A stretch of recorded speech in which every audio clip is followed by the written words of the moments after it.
Screencasting Tools 2018. Let's talk about what you need to produce a screencast instructional video. So first of all, I want to define terms. There are really two kinds. We use the word video kind of loosely, but technically I think of video as something that you capture with a video camera. A video is live action footage, like if your friend is out at a skateboard park and you go make a video of him skateboarding. Or if you're in the classroom and you record students having a conversation. Anything that I think you capture with a camera is what I would call a video in a more precise sense. What we're doing in this class is primarily screencasting. The name comes from the fact that you are basically broadcasting from your computer screen. So what you are capturing for the most part, as I am doing right now, is what's happening on your computer monitor. So let's talk about the tools that you need in order to produce these screencast videos.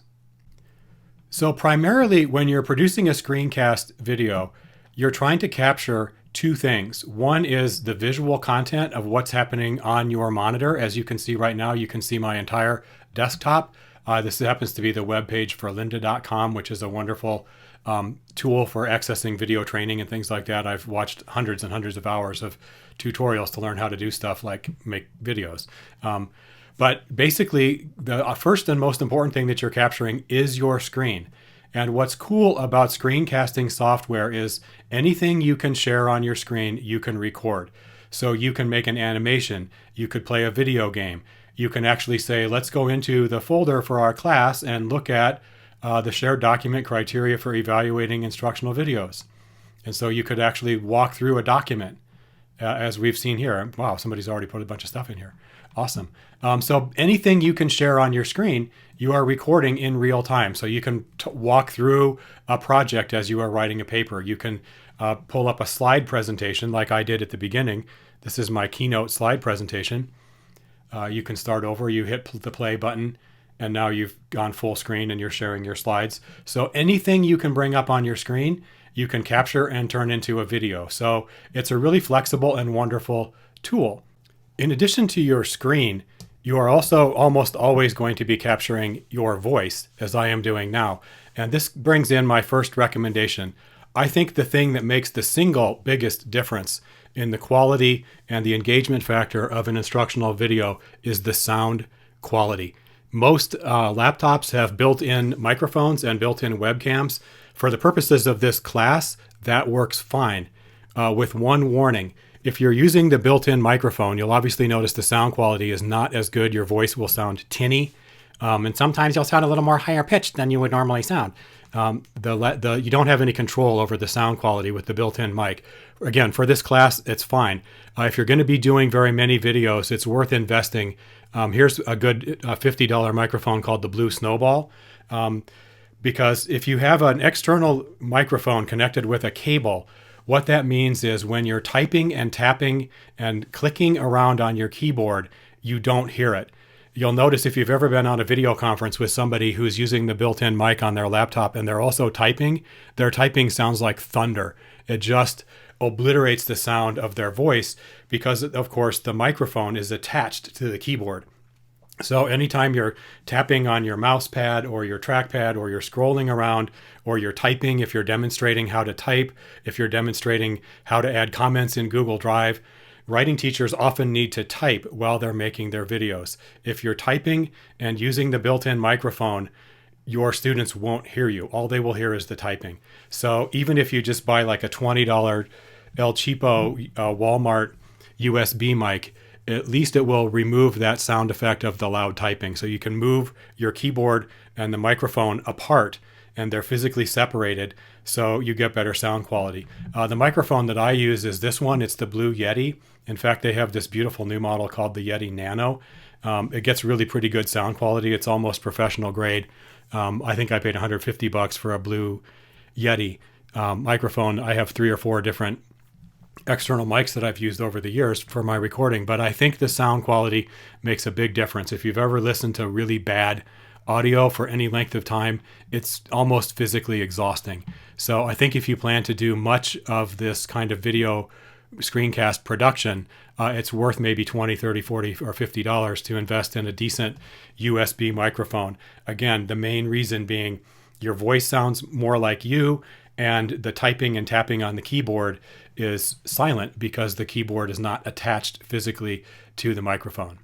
Now, most screencasting software also allows you to capture the webcam, as I am doing now. So if you're introducing yourself to your students, if you want to do something live, if you're maybe interviewing somebody in your home office studio or something, you sometimes do want to use the webcam as well. So that's a third piece. You're capturing your screen, you're capturing your voice, and sometimes you're capturing your webcam. And finally, there may be times when you want to capture a fourth signal, and that is what's called system audio. In other words, the sound, quote, inside your computer. For example, here's a video called Create Interactive Video Training. Now, if I am not capturing system audio and I push play, you won't hear the voice of the speaker, but I have turned on the button, I've toggled on capture system audio. So now when I go to watch the video, you will also hear Oliver Shinkton's voice.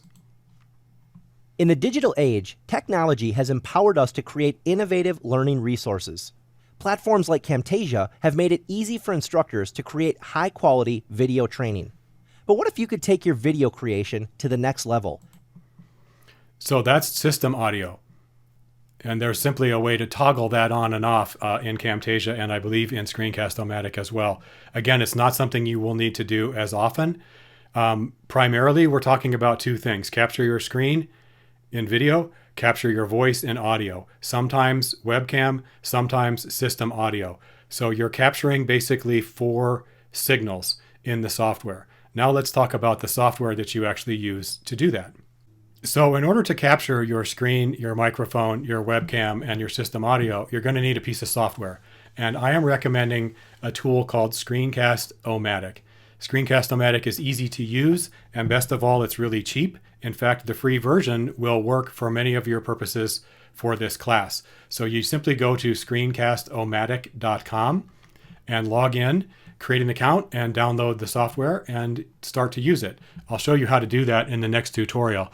I also want to mention that the full-featured Pro version is only $18.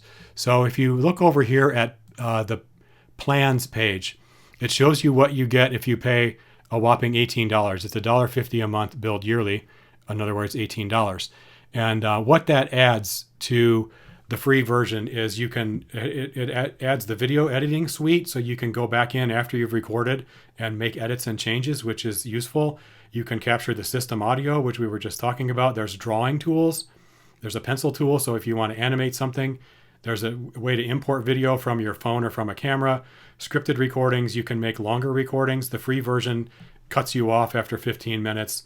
The paid $18 version lets you go as long as you want. And finally, for the $18, it removes the watermark. If you're using the free version, there's a great big banner across the top that says "Made with Screencast-o-matic," and it's a little distracting. So I think $18 is about as cheap as you're ever going to get for a pretty high-powered video screencasting editing tool. So if you've got the $18 to spare, it's highly worth it to upgrade from the free version. If not, totally cool. You can use the free version. Just be aware that there will be a watermark on there and that you'll be limited to no more than 15 minutes, which is probably plenty. So Screencast-o-matic, in addition to being super cheap and affordable, has the advantage that it runs on Chromebook, Mac, and Windows. So it runs across platforms. I'm on Mac. I'm going to be demonstrating the Mac version, but from everything I can tell on their website, the Mac version and the Windows version look almost identical. So it should be easy enough for me to train you, even if you're using a Windows machine when I'm using Mac. So it's cross-platform. So Screencast-o-matic is easy to use, inexpensive, and cross-platform. And for many teachers, they have a whole section here on for education, and you can look through some of their tutorials and other materials on here. But for many teachers, this is all you're ever going to need. This is a pretty powerful suite of video creation and screencasting and editing tools. Pretty sweet. For $18, you can hardly go wrong. And if you notice up here at the top of the page, they have some tutorials. Right above the orange sign up, it's free button, it says tutorials. And so there's an additional 11 sections of video tutorials that show you how to use the finer details of the software. I will be showing you the basics, but if you want to dive in deeper, you can go to their tutorials on the Screencast-o-matic page. So that's Screencast-o-matic. That's basically the default option for those of us in this class. If you have another tool that you want to use that you're already familiar with, go for it. You're not required to use Screencast-o-matic. It's just the tool that I will be using and teaching for the majority of the class. Now, one other piece of software, for those of you that are really interested in doing more of this and perhaps doing it professionally, Camtasia is the tool to use. Camtasia is made by a company called TechSmith. They're located up in the Lansing, Michigan area around Michigan State University. I've been using Camtasia for about a decade. It's really evolved. It's a super powerful tool. The pros, including these folks at lynda.com, use Camtasia. So I figure if it's good enough for lynda.com, it's good enough for me. It's the pro grade tool, and it also has a pro grade price. So a single user license is $249. As an educator, we can get it for $169. That's still pretty steep. That's 10 times as much as the Screencast-o-matic. So I certainly do not expect you to buy Camtasia for the purposes of this class. But I use it. I love it. I will be sharing some tutorials to show you how I do some of the things that I do. I'm recording in Camtasia right now. I think it's basically the pro grade state-of-the-art program. Ask around at your school. You may have a license to Camtasia and not know it. Maybe you can talk them into buying you one. $169 is a great bargain if you're going to be making very many videos, because if you look into how much it costs to pay people to do this, it's a lot. $500 minimum, more typically $1,200 to $1,500 to $2,000 per video. So for $169 and a little bit of training, you can save your school literally thousands of dollars by producing your own videos, screencasts, as opposed to paying somebody professionally to do that. So that's the other recommended high-end tool. But again, for the course, we're mostly using Screencast-o-matic. So you can go to screencast-o-matic.com, download the tool and start playing around with it and just get a little bit familiar with the interface. And I will share more about how to use the Screencast-o-matic in another video coming soon. Thanks for listening.